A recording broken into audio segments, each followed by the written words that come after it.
Thank you. 谢谢。Thank you very much. 非常谢谢你们。Well, this is fantastic to be here with you today. 今天能够来到这里跟你们在一起，真是太棒了。Congratulations on your achievement, every one of you. 恭喜你们每一个人的成就。Especially all the new blue diamonds that just came across the stage. If you haven't done it, you don't know how hard that is to become a blue diamond, and they deserve all the recognition and applause. So, congratulations. 尤其是刚才在台上的那些新科蓝钻们，如果你上过蓝钻的话，你就知道要达成蓝钻是需要多少的苦功了，所以真的很恭喜他们。And I'm especially happy that my upline is here with us today. 而我今天特别开心的是，我的上线竟然跟我在一起，在这里。Clara McDermott. 她今天也在这里。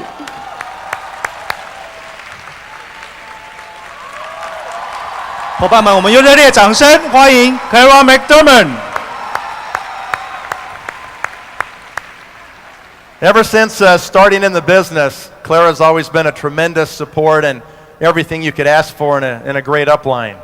自从呢我开始经营这个世界以来 ，Clara 就一直是一个很尽责而且非常了不起的上线，任何我的需要呢，她都会满足我。Many of you know that Clara has 4 sons and 1 daughter. 你们很多人都知道 ，Clara 呢有4个儿子，1个女儿。And I married the daughter. 我娶了那个女儿。So that makes Clara my mother-in-law, of course. 所以当然啦 ，Clara 就是我的岳母。Anyway, we don't have a whole lot of time, so we're going to have to get busy right now. Are you ready? 不过呢，我们今天没太多时间闲话家常了，我们赶快要开工了，你们准备好了吗？ All right, let's do it. 好，那就开始吧。We're going to talk about what it takes to be great. 我们将要来谈一谈，要如何才能成为一个伟大的人。And I'm really excited to talk about this today because it's one of my personal interests. You know, how do we as individuals do better than we're already doing? 今天要谈这个主题，真的让我很兴奋，因为这是我个人的兴趣之一。我总是很喜欢去研究每个人要如何才能在人生当中去过得更好，成为更棒的人。Next slide. 下一张。Okay? Every one of us in this room has 700,000. 我们在这个房间里面的每一个人呢，其实都有70万。You might say 700,000 of what? 你可能会说70万的什么东西啊？ 700,000 hours in the average human life. 平均来说呢，我们每个人一生有70万个小时。And the question is, what will you do with yours? 我要问的问题就是，你的这些小时你拿来做什么呢？ Will you spend 233,000 sleeping? 你花了233000个小时在睡觉。You know, personally, I can't sleep 8 hours a day. Just can't do it. 你知道吗？我一个人呢，真的没办法一天睡8个小时，我就是做不到。I always figure you can sleep when you're dead. 那我总是也认为呢，人好像是可以一直睡到死的感觉。So until then, stay busy, right? 所以呢，当你死了以后，既然可以长眠，那在死之前赶快好好的做吧。Many people spend a third of their life working for someone else.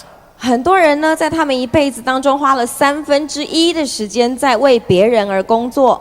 And of course, in our business, we have the chance to work for ourselves and to help other people do that and not spend 1/3 of their entire hours of their life for somebody else. 当然啦，在我们的事业上来说，我们是可以花1/3的时间为自己来工作，并且也帮助别人成为如此，而不是把时间花在替别人工作上面。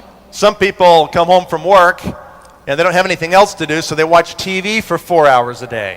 有些人呢，他下班回家以后没事可以做，他每天就看电视看4个小时。That would be 116,000 hours. 那会是总共有116000个小时哎。Okay, just remember, there's no PV in TV. 你知道吗？看电视是不会有成绩的。Right? That's right. So stay busy. Next slide. 所以呢，要继续忙碌哦。下一章。All right, next slide. We've asked the question, what will you do with yours? 这个问题我问过啦，所以我们看下一章，你的这些小时打算怎么办呢？ This is one of my favorite quotes. 这是我最喜欢的名言之一。The author is unknown. 这个作者呢，我不知道是谁。It goes like this. The greatest loss in life is the difference between human potential versus actual performance. 这句话是这么说的：人生最大的损失就在于人类的潜能相对于他实际表现的差异。The greatest tragedy, then, is the difference between what each one of us in this room are capable of accomplishing with our lives versus what we actually accomplish. 所以来说呢，最悲惨的，在我们这个地方的每一个人，其实都有能力去成就你的潜能，让你可以成就得到的。但确实，事实上，我们并没有成就的那么多。I've been a student of human performance, and I believe that every one of us here can do better than we're doing right now. 我研究过人类科学、人类表现学，所以我知道呢，其实我们在座的每一个人都可以比我们此刻所表现的要更好。All right, next slide. 好，下一张。Okay, I want to talk to you today about a report by Jeffrey Colvin that showed up in Fortune magazine just a couple of months ago. 今天我要跟大家谈一谈的呢，是在财富杂志几个月以前，这个 Jeffrey Colvin 他所写的一篇文章。Very interesting information in this report. Next slide. 这个报道呢很有趣的哦，你看，接下来下一张。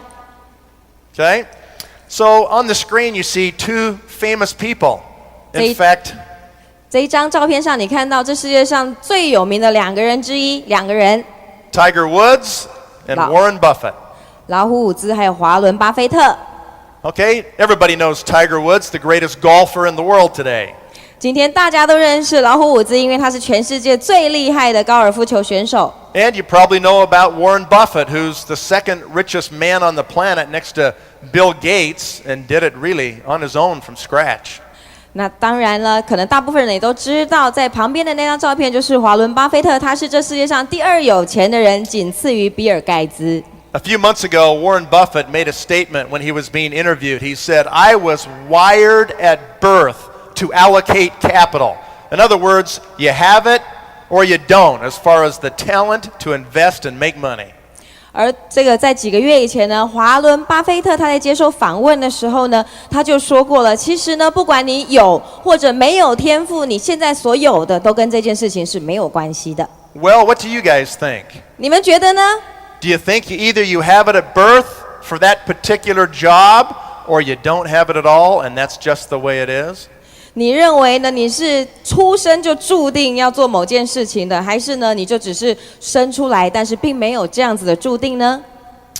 What do you think makes these two gentlemen the greatest in the world at what they do? Is it natural gifts, talents, or is it a lot of hard work? 你认为是什么让这两位在他们的专业领域上有顶尖的表现？到底是他们天赋异禀，还是他们下了很多的苦功呢？ Next slide, please. 下一张，谢谢。 Okay, well, here's what the research shows us. You will achieve greatness only through an enormous amount of hard work over many years. And not just any hard work, but work of a particular type that's demanding and painful. 好，全球调查报告告诉我们哦，唯有透过多年累积大量的辛勤努力，你才能达到伟大的境界。而且你不只是要努力而已，还要努力于那些水准很高并且辛苦的部分。Next slide. 下一张。 Okay? And the good news is this, and this is what the research shows. Your lack of natural talent is irrelevant. 好消息呢，就是调查里面说的，你的天分和成就呢，和你缺乏你的成就呢，和你有没有天分是没有关系的。If you're here with us today and you're just an executive and you've been struggling at this business for many years and you don't think you have the natural talent to make it in this business, you're wrong. You can do it. 如果今天有谁在座呢？你现在是个主任，而这几年以来，你一直对于你现在在如新事业上面要做些什么很挣扎，然后你觉得因为你没有从事这份事业的天赋的话，那你就大错特错了。This is incredibly good news for every person in this room who wants to be better at their new skin business. 这绝对是对于今天在这个空间里面想要在如新事业上可以更好的人来说，是一个天大的好消息。Do you believe it? 相信吗？ You better believe it. It's true. 最好要相信，因为这是真的。Talent has little to do, or maybe nothing to do with greatness. 天分呢和你的成就呢，可能只有一点点，甚至一点都没有关系的。The good news is you can make yourself into any number of things, and you can even make yourself great. 好消息呢，是你可以决定你自己在任何一件事情上面到底要成就多少，而你甚至可以决定你自己是否要变成一个伟大的人物。Next slide. 下一张。So here's the evidence, okay? The research shows that excelling at anything is not a consequence of possessing innate gifts or a particular talent. 而证据也显示出来呢，在任何事情上你能胜出，绝对不是单单靠你与生俱来的天赋而已的。Certainly, you can be predisposed to be good at something. 当然啦，看起来你一开始的时候可以做得很棒，因为你有某些天赋。Yao Ming is 7 feet tall. 因为姚 Actually, 明， taller, right? 像姚明来说啊，他是大概有将近200多公分高的，甚至还更高，对不对？ He is predisposed to be good at basketball. 他在篮球这件事情来看呢，就算是蛮有天分的。But there's a lot of tall people that are not professional basketball players. 但在这个世界上也有很多长得很高的人，他们并不是这么出色的篮球选手啊。So just because you have a raw talent or a certain size does not guarantee greatness. 所以呢，就单凭你的体型或者你的某些天分，绝对无法保证你可以成功的。Next slide. 下一张， All right, here's what talent is not. 天赋并不是 Next. 第一个， Okay, talent is not intelligence. 天赋呢并不是你的智慧或者是智商。 Okay, next. 下一张， Talent is not motivation. 天赋呢也不是你的动机。 And next. 下一个， And it's not a personality trait or a talent, right? 它也不是你的人格特质。 Okay, natural talent is the ability to do a specific task well, but raw talent alone never guarantees greatness. 天赋呢是一种在某个专门事物上能够做得特别好的能力，但是单靠天赋本身呢是永远无法担保你会成功的。 Next slide. 下一张， All right, so here's how it happens. In virtually every field, every type of business, every field of endeavor, most people learn really quickly at first, and then more slowly in the middle, and finally they stop developing completely. 而证据是如此的哦，不管在任何的领域上面，任何一个专业领域上面呢，一开始的时候，人们的学习速度是很快的，然后后来就慢慢的慢了下来，而最后呢，他就停止再投入，再去成长了。We see it all the time in New Skin, don't we? 在 New Skin 里面，我们常常看到这样的情况啊，对不对？ We see people who join our company and they start with a bang, they do really good, they become an executive, and then they slow down, and then they slow down more, and then they're done. 你有看过有人啊，他就是一开始加入如新企业的时候非常的棒，非常的兴奋，很快的呢就上了主任，接下来他的动作就慢下来，越来越慢，越来越慢，最后就玩完了。Next slide. 下一张。 All right, there's no substitute for hard work. These people who quit mostly stop doing hard work. 努力呢是绝对无法避免的，这些放弃的人，他们大部分人都是停止努力了。 Okay, remember, nobody's great on day number 1 in any job. 你要记得啊，在任何的工作上面，绝对没有人刚上工第一天就会是最棒的。 And the research shows that nobody is great without work. 而研究也显示出来，就像我们的俗语所说的，不经一番寒彻骨，哪得梅花扑鼻香。 And even when they work hard, there's no evidence that a high level of performance is guaranteed without experience or practice. 而就算他们很努力，也同样的没有证据显示说，如果说你是没经验的，或者说你从来不反复练习的，你是不会有高效表现的。 Truly, you and I get a lot better at the new skin business when we're consistent and we practice. 说真的，在如新事业上，我们的表现呢，只要我们持续的去练习、去执行，我们呢就变得比从前更好了。 Next slide. 下一章。 In fact, there's something called the 10-year rule. 事实上呢，有一个东西叫做10年定律。 The research is overwhelming that most people need about 10 years of hard work to become world class in their field of endeavor. 研究压倒性的显示，大部分的人呢，需要大概10年的努力，才能在他致力的领域上成为世界级的人物。How many of you have been in New Skin 10 years? 你们有多少人在如新已经超过10年啦？ Let me see your hands. 让我看看你们的手。Wow, a lot of those hands are down here on the bottom. 哇，在下面这个座位区呢，很多只手哦。Okay? Have you learned a lot in 10 years? 你们在这10年来里面有没有学到很多啊？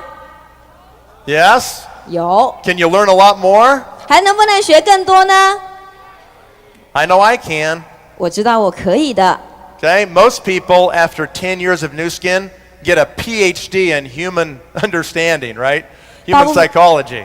大部分的人呢，只要在如新待过10年以上，他大概等同于拿到一个人类心理学的博士学位了，对不对？ That's right. Next slide. 好，下一张。In fact, the 10-year rule is really a rough estimate.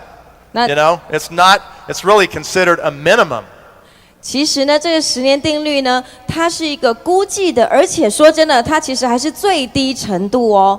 In many fields, like music, or art, or literature, it takes 20 to 30 years for the top performers to reach their zenith. 在一些领域，好比说音乐啊、艺术啊或者文学上面，那些表现顶尖的人都需要花上20到30年的时间才能达到极致。As I've watched our business, I've noticed that really it takes at least 5 to 10 years for people to develop really solid organizations, businesses that can pay them for the rest of their lives. 而在我所观察到的，我觉得在如新事业真的要花上最少5到10年的时间，才能够在事业上建立一个很稳定的基础，并且呢，能够为他的下半辈子继续付出。Every now and again, there's the rare example of a distributor who signs up and they become very successful very quickly within 2 or 3 years. 而其实真的有很少的证据告诉过我，有人呢能够只要2、3年的时间呢，就能够很快的成为一个很棒的如新经营者。But upon closer examination, it's typically revealed that that particular distributor had been involved in another company for 5 or 10 years and learned a lot of the lessons there they brought with them to our company. 不过最近我观察到这种状况有可能发生，因为他已经把他过去的5到10年花在别家直销公司上面，所以当他来到如新的时候，他只要花2、3年的时间就可以达到顶尖了。Next slide. 下一张。All right. It actually takes more than just 10 years of hard work, right? 事实上呢，真的需要超过10年以上的努力工作的。A lot of people work hard year after year and never achieve greatness. 不过呢，很多人很努力工作啊，一直工作，一直工作，工作超过10年，仍然都达不到伟大的境界。And so now we know that to achieve greatness, it takes something called deliberate practice. 所以我们就知道，如果说要达到伟大的话，你还需要所谓谨慎的练习。Okay? And deliberate practice is focused on creating a specific activity that improves our performance. 而这个谨慎的练习的意思，就是我们把焦点特别专注于某一个能力上面，提升这种能力，就能够提升我们的表现。Let's give you an example. Next slide. 举个例子给你看，下一张。Okay? How about Tiger Woods? We'll go back to him, the greatest golfer in the world. 我们再来谈一谈老虎伍兹，他是全世界最棒的高尔夫球选手。Many people know that Tiger Woods' father is the one who got him started in golf and at a very young age. 很多人都知道，老虎伍兹的爸爸在他很年轻的时候呢，就开启了他的高尔夫生涯。Apparently, Tiger started swinging his golf club at age 18 months. 很明显的呢，老虎伍兹在他18个月大的时候就开始学挥杆了。And by 3 years of age, he was actually in formal golf lessons. 而3岁大的时候，他就已经去上正式的高尔夫球课了。By the time he became the youngest player to ever win the United States Amateur, at age 18, he had been involved in deliberate practice for over 15 years. 所以呢，当他在18岁的时候，以最年轻的这个选手身份赢得美国业余锦标赛之前，他的练习已经累积了15年了耶。Okay, next slide. 好，下一张。Another little bit about Tiger Woods, okay? Here's what he does when he does deliberate practice. 另外一个关于老虎伍兹的是，这就是他如何谨慎的练习的方式。Tiger will say hitting 300 or hitting a bucket of balls is not deliberate practice. 老虎伍兹说啊，要打完一桶的球呢，根本不算是谨慎的练习。But hitting an 8-iron 300 times with the goal of being 20 feet from the pin or the hole 80% of the time, and observing those results and making adjustments and doing it every day is deliberate practice. 但是呢，每天都用8号铁杆呢去打击300次中，有80%的球呢都超过20英尺远，观察这个球的去向、结果，并且在调整自己，那就叫做谨慎的练习了。Can you see the difference? 你们能不能看得出来其中的不同呢？ You know, if you just were to go out there and just hit 300 balls and you don't really track where they land, maybe they land over here and over there and wherever, and some of them you shank, you know, whatever. If that's the way you're going to go practice, that's not really deliberate practice. 也就是说呢，如果说你只是提着一桶球啊，每天在那边挥杆300次，可是你都乱挥，打去东打去西，然后你也不去注意你打到哪里去，甚至有时候还挖草地，这个并不叫做谨慎的练习哦。But if you're focused and your intent is different because you're now looking at how much better you can improve, then you're going to improve. 但如果你是专注的，你是很清楚的，你知道你要打去哪个方向，并且呢，你每一次打击出去的时候，你都观察你自己，然后再去提升、改善自己，这就会有进步了。Next slide, please. 下一张，谢谢。All right, how about network marketing? 那我们来谈谈多层次的传销。Can we do deliberate practice in network marketing? 在这个行业里面，我们能不能进行谨慎的练习呢？ If you were to ask the gentleman on the screen, Lon Wardrop, what it means to do deliberate practice, this is what he'd tell you. 如果你要问问现在你们在荧幕上所看到的这位男士，问他什么叫做多层次传销的谨慎练习，他会这样回答你。And just so you know, Lon Wardrop joined our company less than 5 years ago. 这个龙永先生呢，其实他加入我们公司呢不到5年。And Lon and his partner will make over $3 million this year in commissions. 而说真的，他今年将会赚到的钱有300万的美金内。So he knows what he's talking about. 所以呢，我想他是知道他自己在说些什么的。You can't just make a few contacts, right? You can't call up a few people and maybe call 10 people a week and think that's going to cut it. 你不能够想说呢，我一个礼拜只要联络几个客户，然后打几通电话就行了。That's called casual efforts. 这样子呢，叫做随随便便。And if you want to be casual about our business, then you will be a casualty of our business. 如果呢，你要在这个事业上是随随便便的话呢，那你也就会随随便便的被逐出场了。On the other hand, if you make 10 new contacts per day, observing how each one of them react to your approach, and you refine your approach and observe the results, and you do it for hours every day, that is deliberate practice. 但是呢，如果你每天都有10个以上新的联系，并且呢，你观察对方对于你的接近有什么反应，然后呢，你再去淬炼你的行动，再观察结果，好几个钟头，每天反复的如此练习，那才叫做谨慎的练习。I remember back in the very beginning, after I was sponsored by my brother-in-law, Craig Tillotson. 我记得呢，当初是由我的这个小叔呢，他成为我的上线，然后我加入这个事业的时候，刚开始的时候， I remember making my list and writing down literally hundreds of names. 我记得呢，我列出来的名单呢，通常都是有好几百个。And I remember every day, 30, 40, 50 calls a day for months and months and months. 我记得呢，我持续好几个月，每天打的电话大概有30、40、50通，每天打。We were doing 2 and 3 meetings a day. 我们每天呢会有2到3次的会面。We'd have a meeting at noontime, at lunchtime, maybe 10 or 15 people. We'd tell people to bring their friends back. 然后呢，这2到3次的会面呢，是有大概10几20个人聚在一起，每天2到3次。比如说吃中饭的时候呢，朋友会带朋友来参加。We did all of these meetings in my sponsor's basement in his house. 这些会议我们都是在我上线家的地下室做的。And I remember in the evenings we'd have people show up, and in the first few weeks it was maybe 5 or 6 or 7 people.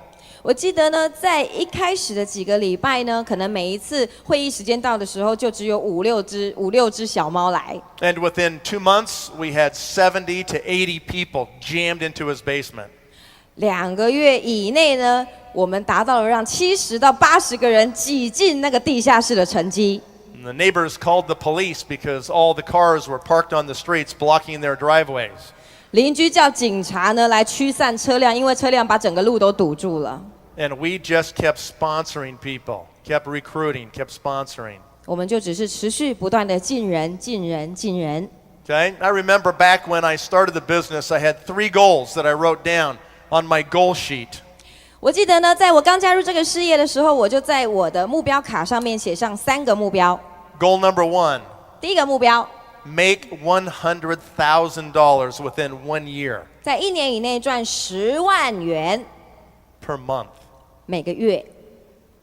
Number 2, 第二个目标， avoid negative people like the plague. 逃避呢那些很负面的人、很黑暗的人。Negative people can rob you of your dream, of your energy, of your focus. 那些负面的人呢，就像是抢匪一样，会把你的梦想、你的能量都抢走。You have to avoid negative people at all costs. 不惜任何代价的，你一定要避免去接触那些负面的人。Now, if that negative person is your spouse, I don't know how to help you with that one. 如果说那个负面的人是你的老公或老婆的话，这一点我就帮不上忙了。You'll have to figure that out on your own, 这个你 okay? 就要自己想办法了。All right. And number 3, 第3个目标， never, ever, ever quit. 永永远远不放弃。Why did I write that one down? 我为什么要写下这一条呢？ Because I signed up in 1985 the first time, and I quit. 因为呢，在1985年我第一次加入的时候，我放弃了。That was my second time in 1989. 在 Signed up the second time. 1989年是我第2次加入。Never, ever, ever quit. 永永远远不要放弃。 Okay? If 好吗？ you, thank you. 谢谢。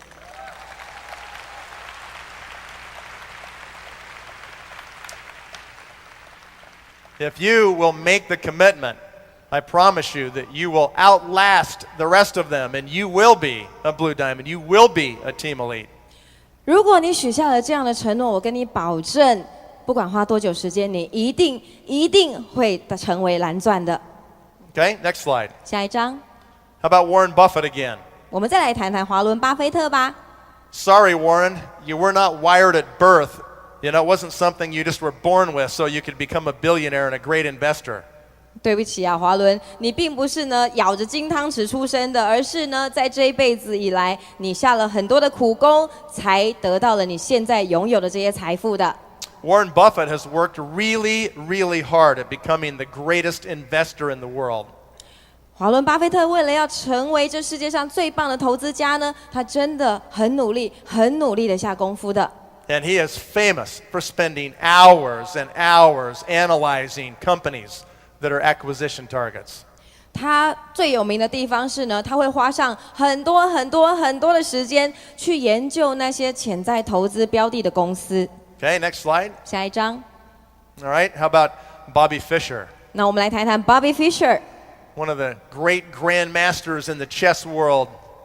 他在这个西洋棋世界里面呢是超级大师。He became a grandmaster at age 16. 他16岁就已经当上这个大师了。 But when you dig into his history, into his past, 但如果呢，你去挖掘他的历史，你看看他的过去的话， you find out that he began studying chess at age 7. 你就会发现他在7岁大的时候就开始学习棋艺了。 And by the time he became the youngest grandmaster in the history of chess, he had already been in deliberate practice for 9 years. 在他成为西洋棋界的顶尖大师的时候，那时候他16岁，他就已经持续密集的练习7年了，练习9年了。Next slide. 下一张， Okay, so here's the key, all right? A lot of people work hard. A lot of people engage in deliberate practice. 关键就在这边了。很多人呢，他有练习啊，而且他也有谨慎的练习啊。But there's one more important key, 但还有一个很重要的关键， and that is consistency. 就是持续。You got to do it consistently every day. 你一定要每天持续的做。I notice in my business, if I step out of the business for even 2 weeks, I start to get rusty. I'm not as sharp as I used to be. I don't speak as well as I used to speak. 就像在我的事业上来讲，如果我有2个礼拜呢没有在这个事业里面的话，我就会发现我自己开始变得生疏了，我的演讲也就不再那么的流畅，那么的棒了。Most people, they won't even work hard. 大部分的人呢，他们甚至连下苦功都不愿意。And even fewer will engage in deliberate practice because it's too hard and it's too painful to try to improve like that all the time. 而有更少的人呢，愿意去真的下苦功去进行谨慎的练习，因为这么做实在太痛苦了。And a lot of the ones who will do hard work and deliberate practice just won't never do it consistently. 而也有很多那些有练习、有下苦功，并且也有做他谨慎的练习的人，他就是不愿意一直持续的做下去。Right? If greatness were easy, it wouldn't be so rare. 如果说伟大是如此轻易的话，那就一点都不稀奇喽。It's hard to be great. 要成为伟大的人物是很难的。Okay, next slide. 下一张。So consistency is crucial. Elite performers in many different areas have been found to practice, on average, roughly the same amount of time every day, including weekends. 持续性是很关键的。平均来说，在不同领域的精英表现者呢，他们每天的行动的时间量几乎都是一样的，连周末也是如此。Let's give you some examples. 举个例子给你们看看。Okay, next slide. 下一张。How about Vladimir Horowitz? 霍尔华兹。One of the greatest pianists ever in the history of the world. 他是史上呢最棒的一个钢琴家。He said, "If I don't practice for a day, I know it." 他说，如果我一天没练习，我自己知道。If I don't practice for 2 days, my wife knows it. 如果我2天没练呢，我老婆就会知道了。If I don't practice for 3 days, the whole world knows it. 只要我3天没有练习，整个世界都会知道了。How many of you are pianists? 你们有多少人是钢琴家，是演奏钢琴的？ How hard is it? 有多难呢？ Is it hard to be really good at piano? 在钢琴上真的要表现很好，是不是要练习很多很难呢？ Yeah, it takes hard work, takes deliberate practice, 需要下苦 takes 功， consistency. 需要持续，也需要谨慎的练习的。 Okay, next slide. 下一张， Here's a study of violinists. 这 Okay? 是关于小提琴家的研究。 In a study of 20-year-old violinists, researchers noted the top performers had over 10,000 hours of deliberate practice in their lives. 在调查20多岁的小提琴家们的时候呢，这些研究者发现，那些最顶尖的研究者在他们人生当中练习的时间已超过1万个小时了。The next best group averaged 7,500 hours. 那次一级的呢，他们的练习也有7500个小时。And the final group, only 5,000 hours. 而最后那一组呢，他们的练习只有5000个小时。 And this kind of practice is the same in surgery, in sports, insurance sales, and even network marketing. 而这样子的练习呢，在外科医学上、保险经纪上、运动场上也是如此。同样的呢，在多层次传销上面也是这样子的。 Okay? There's no shortcuts, ladies and gentlemen. 各位先生、女士是没有捷径的。 Sorry. 对不起， You're just going to have to work hard. 你就是要努力下功夫。 That's all I've done, you know. 我就是这么做到的啊。 Thank you. 谢谢。 All right, next slide. 好，下一张。 How about Michael Jordan? 那我们来谈看那个飞人乔登好了。 Arguably the greatest basketball player of all time. 大家呢都知道这个世界上最棒的球员。 He was legendary for practicing relentlessly. After punishing team practices, he'd go hours and hours more year after year. 他最让人家觉得不可思议的就是呢，当他们的球队练习呢，真的是已经让人够精疲力竭了，他还能够再持续好几个小时一直练，一直练。Do you think Michael Jordan was born with a supernatural talent? 你觉得乔丹他出生就这么厉害的吗？ Well, if he was such a natural, how come he got cut from his high school basketball team? 如果他真的这么厉害的话，他为什么在高中的时候会被校队开除呢？ Didn't even make the high school team. 他在高中的时候没有办法加入校队耶。This is an example of 这 hard work, practice, and consistency. 这就是一个最棒的例子，关于下功夫并且持续的练习。 All right, next slide. 好，下一章， All right, so how do we practice multi-level marketing? How do we do that? 我们要怎么去练习多层次传销呢？怎么做得到呢？ Okay, we don't just do the numbers. We don't just call up, 10 people a day and say, well, I did my 10 people today. 我们不只是做到数字而已呀，每天打10通就说啊，我今天打了10通电话了。We deliberately improve our numbers. We try to get better. 我们是很谨慎的呢，去提升自己，并且呢，每天都去练习的。I don't think I'm as good at network marketing today as I was 5 years ago. 我觉得呢，5年以前的我跟现在的我比起来呢，那个时候的我绝对没有现在的我做传销做得这么好。I haven't been working as hard the last couple of years as I did 5 years ago. 在过去的这几年以来，我仍然很努力的练习，就跟我刚开始的5年一样。5 years ago, I was lethal. I was deadly. I could get virtually anybody. 5年以前，你知道吗？我真的是陷入死胡同了，因为那个时候我根本没什么人可以去找了，没名单了。I mean, I would not be denied. 你知道，我是不会骗你的，我不否认的。I could recruit them and sign them up even against their own will. 我这个人呢，我甚至可以强迫对方哦，是违反他个人意愿的，让他加入 New Skin。Okay? But the fact is, I'm not that sharp today. 事实上呢，今天我也不再是那么的专注了。When I'm in the trenches and I'm really working and really recruiting personally frontline, then my skills improve. 而当我呢再次投入前线，再一次去进人，再一次去工作的时候呢，我的能力又提升了。My percentages go way up. 我自己个人表现的百分比呢，就大大的提高。Maybe a brand new distributor can recruit 1 or 2 people out of 10 people they approach. 可能呢，一个新的直销商，他可以在他接触了10个人之后，从其中他会进了1-2个人。But through deliberate practice, you can get so good, you can get 70 or even 80% of the people you recruit. 但是你知道吗？透过你持续谨慎的练习的话，在10个人当中，你可以达成成功的这个增援他们其中7到8个人呢。So practice on improving your percentages. 所以呢，练习是会提高你的成交率的。Okay? Become a master recruiter. 变成一个进人专家， Learn about human nature. 要学习人的天性。 Most importantly, learn how to listen to what the prospect says. 最重要的是呢，你要去聆听，听听看别人的观点， Become a master at asking them questions. 变成一个问问题专家， Discover what their real motivation is. 去发现他们真正的动机是什么， And then match that particular part of our opportunity with their motivation.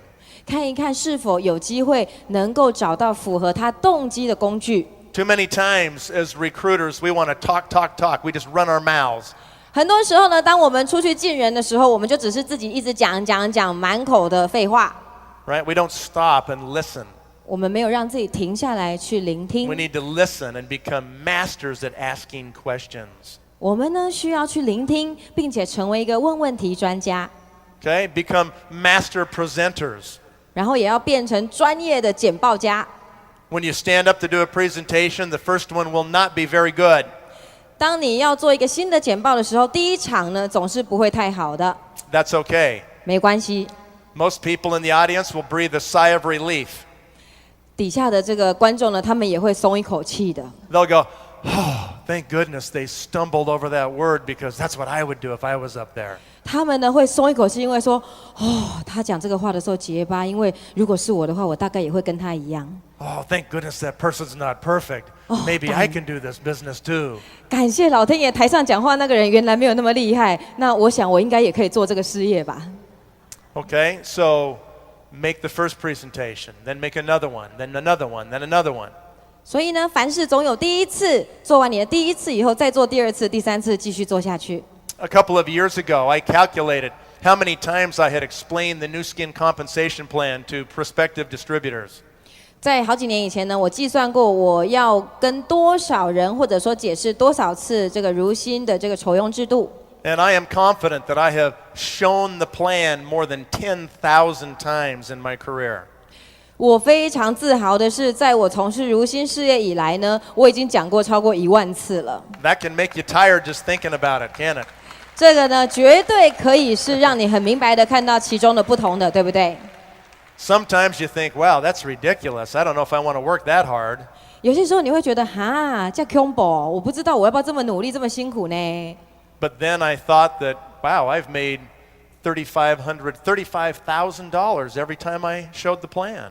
那可是呢，我想到说，每一次呢，我讲完这个计划以后，我就可以赚到3万或35000块钱的时候， How many times would you show the plan if you made $35,000 every time? 我就觉得很棒了。所以，如果你每一次讲一次那个制度，你就会赚到3万或35000块的话，你要做多少次？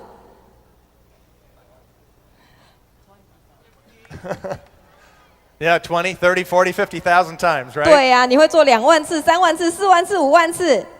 Yeah. I mean, once you realize that every time you show the plan, it's just putting another brick in the wall. 那我只是要你知道呢，每一次你讲一次那个制度的话呢，就又再一次创下你自己的新纪录了。And then another brick, and another brick, and another brick, and another brick. 这就好像爬山一样，你让你自己呢有这个脚踏石可以踏，所以你又放上一个，再放上第二个，再放上第3个。Pretty soon you build a castle. 很快的呢，你这样一直盖，你就会盖出一座城堡来了。Build a dynasty. 你就会创造了一个朝代，一个奇迹出来。Right? 对 Next 不对 slide. 好，下一章。Okay, so here's some keys to improving. 所以呢，接下来我要讲的是一些提升的要素。Number one, you got to focus on improving. You got to decide you're going to improve. 当然啦，第一点，你一定要把焦点放在提升、改善你自己上面啊。You have to increase your concentration. 你必须要去提高你的专注度， You got to be paying attention, 你也要更有耐性， right? 对不对？ And then you have to have a different mindset. 然后呢，你要有一个不一样的思想的蓝图。 The whole thought process is I'm going to become great at this. I'm going to achieve greatness as a network marketer. 你的思想的过程应该是，我在这个传销上面呢是一定可以成功的，而且我会是伟大的。 Do you think Tiger Woods decided he was going to improve? 那你觉得老虎伍兹他是决定他自己要提升？ Do you think Warren Buffett decided to increase his concentration? 你觉得这个华伦巴菲特他只是决定他要提高他的专注程度吗？ Do you think that anybody who's great has a different mindset than those who are not? 你认不认为呢？那些跟我们有不一样成就表现，那些表现很棒的人，是有一个跟我们不一样的心理蓝图呢？ I mean, absolutely. 当然啦， You got to be focused on this. You got to be thinking about it. 你一定要把焦点放在这个上面，你一定要去想这个东西， Ask for feedback. 而且你要去要回应， Ask, how can I be more convincing? 要问问看我怎么样可以呢表现得更好，我如何能够更有说服力。 After you recruit somebody and you've signed them up, say, okay, now it's time for me to improve. Tell me, how could I have done this better with you? 在你跟某个客户谈过以后，而且呢，他也加入了如新之后，这时候你就跟他说：“好了，轮到我了。现在你告诉我，我可以如何的改善我自己，让我自己更好。” For the first probably 8 to 10 years of my existence in New Skin, after every presentation, no matter what city I was in, I would grab the host and say, okay, what did I do good at and what can I improve on? 在我开始经营如新事业的前8到10年里面呢，不管我去到哪里呢，每次散会之后，我一定把那个主持人抓过来问他说：“好，告诉我，我刚才表现的怎么样？我还有哪里可以更好的？” Sometimes honest, direct feedback is hard to take. Sometimes it bruises your ego. 有些时候呢，真心话呢，真正假拍吞落去，但是呢，这些真心话呢，确实是很重要的。But if you do not seek feedback, and I don't care who you are or what job you have, then you're operating in a vacuum and you're not achieving what you could achieve. 但是呢，那些不愿意收回应的人呢，不管你是在哪个领域上面，如果你不愿意这么做的话，你根本就无法达成你要的成就，你只像个吸尘器一样，把人家的话听进去而已。All right, next slide. 好，下一张。Okay? This is an interesting point. All right? Researchers understand an enormous amount about the behavior that produces greatness, but they understand very little about where that behavior comes from. 这就是有趣的地方了。研究者们呢，他们对于可以创造伟大的行为都非常的清楚，可是他们却不了解这些行为的出发点在哪里。What causes a person to want to do the work, to do the deliberate practice, to spend the hours and the time, to be focused on improving? Where does that come from, that motivation to do that? 到底是什么动机、什么出发点，让一个人愿意花上好几个小时去练习他谨慎的练习，而且专注于那个工作上面呢？ I can tell you for me, that motivation comes deep down inside. It's programmed in my heart and in my mind. 我可以告诉你，就我个人而言呢，那个出发点是来自于我的内心深处，它已经设定在我的心里，也设定在我的脑袋里了。I'm going to tell you the story in just a moment about how that happened. 晚一点呢，我会告诉你一个故事，就是这件事情是怎么开始的。Okay, but where does that motivation come from? 但是呢，到底那个出发点、动机在哪里呢？ Next slide, 下一 please. 张，谢谢。Okay, it truly comes from desire. 它真的是来自于你的渴望的。You have to have the desire deep down inside that you want to be great. 你绝对要在你的内心深处有一个渴望，就是你要成为一个伟大的人物。You have to believe that you are not even close to achieving your potential that you have inside of you. 你呢要去想到说呢，你不能仅只是刚刚好，或者是说快要到达你的潜能而已。I want everybody in this room to believe in yourself. 我要在这个场地里面的每一个人都相信你自己。I want you to believe that you can do 5 times what you're doing now, 10 times what you're doing now. I want you to believe you have no limits on your achievement. 我要你们每一个人相信，其实你可以做的比你现在的好上5倍、10倍、100倍，你是没有极限的。Do you believe it? 你相信吗？ Do you know it? 你知道吗？ Do you believe you can do 5 times more? 你有没有看到？你相不相信你自己是可以做的比你 Can you 现在的5倍更多的？ Can you analyze your life right now and say, yes, I slack off at this time. Yes, I don't work consistently. Yes, I'm not focused all the time. 你现在能不能去分析一下，告诉你自己说：是啊，我过去呢不够专注，对啊，我过去花的时间不够长。Can every one of you admit? 你们大家是不是能够承认这一点呢？ Can you admit that there are things that distract you? 你是否愿意去承认那些正在毁坏你的事情呢？ And are you willing to make changes in your life to remove distractions so that you can focus? 而你是否愿意去改变，把人生当中这些让你分心的障碍挪开，让你可以专注呢？ Sometimes the answer is no. 有些时候有人会说不要， Sometimes people are not willing 有些 to 时候 make 呢 the，sacrifice. 有人是不愿意做出牺牲的。 And that's okay. That's your choice. 没关系，那是你自己的选择。 But if you want to be great, 不过，如果你要是伟大的， you have to make the sacrifice. 你就要做出牺牲， You have to do it. 你 Okay? 一定要做。 All right, do you believe that? 相信吗？ It's true. 这是真的。 Okay. 好， You've got to be willing to go the extra mile when others will not do it. 在其他人不愿意的时候呢，你一定要愿意再多努力一点，再多做一点。 You've got to be willing to make one more phone call when you are dead tired at night. You're so tired, all you want to do is sleep. You don't want to talk to one more person, but you do. 就算呢，在一天你忙了一天，打了很多通电话，你已经累毙了，你根本再也不想听到别人的声音，再也不想打电话的时候，你都要再叫你自己多打一通电话。I'm telling you a story. 我跟你讲个故事。Early on, when I joined Nu Skin in 1989, it was August. I'd been involved in the company for 2 months. 在1989年，我刚那个时候第二次入会的时候，那时候是8月，那个时候我已经进入公司2个月了。I had left my hometown of Salt Lake City, Utah, and I flew down to Phoenix, Arizona to work with some distributors down there. 我必须从我在那个犹他州盐湖城的家呢，飞到亚利桑那州的这个凤凰城，跟我的下线在那里一起工作。I had a few minutes early in the morning. I had a break, and so I decided to call a gentleman I'd only heard about. I'd never met him in person. 在那天早上呢，我有一个空档，所以我决定要打电话给一个我只听过这个人，但是我从来没有见过他的一个男士。I had his name and his wife's name and their phone number.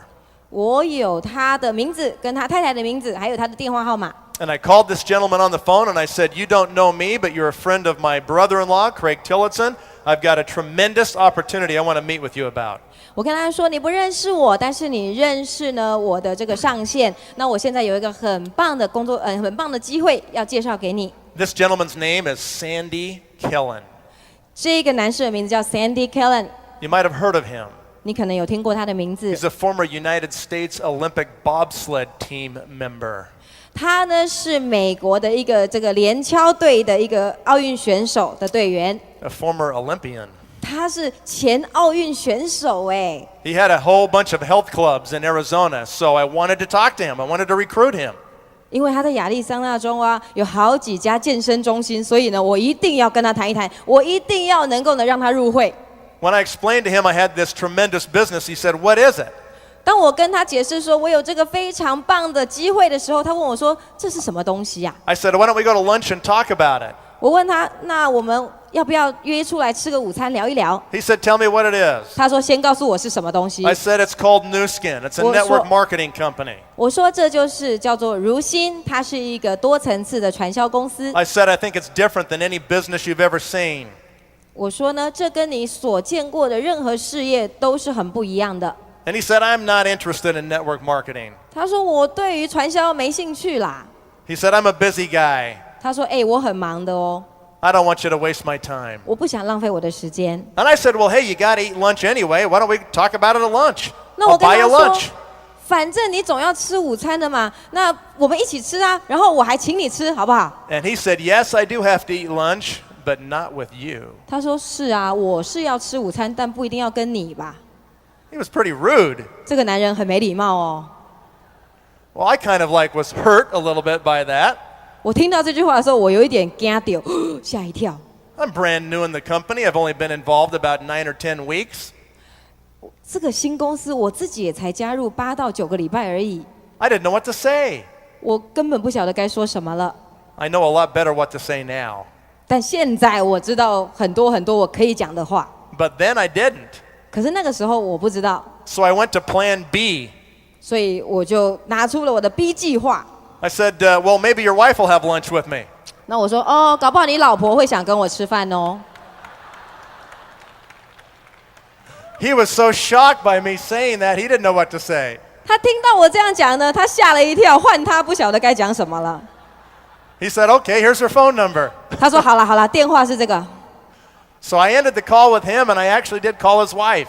所以呢，我真的最后呢有打电话给他，而且呢，我真的有打电话给他老婆 And 啊。 she declined to have lunch with me, but she agreed to meet me. 他呢宣告说他愿意跟我吃饭。 I met her at a corner gas station, and I gave her some material and a videotape about Nu Skin. 然后我跟他约在一个加油站呢碰面，并且我给他一些关于如新的录影带啊，还有资料。 Well, I figured that was the end of it. I'd never hear from them again. It was just a long shot. 那一次见面之后，我猜呢大概告家娘啦，因为把东西给他之后，我想也不会有下文了。 About 9 months later, in the middle of the year 2000, I received a phone call just before midnight. 9个月以后，在2000年的年中的时候呢，半夜的时候，我接到一通电话。 Of course, I was awake and still working at midnight. 当然啦，这个半夜的时候，我都还是醒着的，而且我都还在工作呢。 I picked up the phone, and guess who was on the other end? 我把电话接起来，你猜猜电话另一端是谁呀？The gentleman said, "This is Sandy Kellen, Nathan." 那个对面的那个男的声音就说，Nathan， 我是 Sandy Kellen。He said, "You know, I'm awake because my baby daughter won't sleep, and I'm walking around my living room and bored, so I decided to plug in that videotape you gave my wife." 然后呢，他就跟我说，我之所以醒着，是因为我的小女儿一直吵，不让我睡觉。我抱着她在客厅无聊的走来走去的时候，我发现了你上次给我的录影带，我觉得没事做，我就把它放进去看一看。He said, "I want to do this business." 他说，我要做这个事业。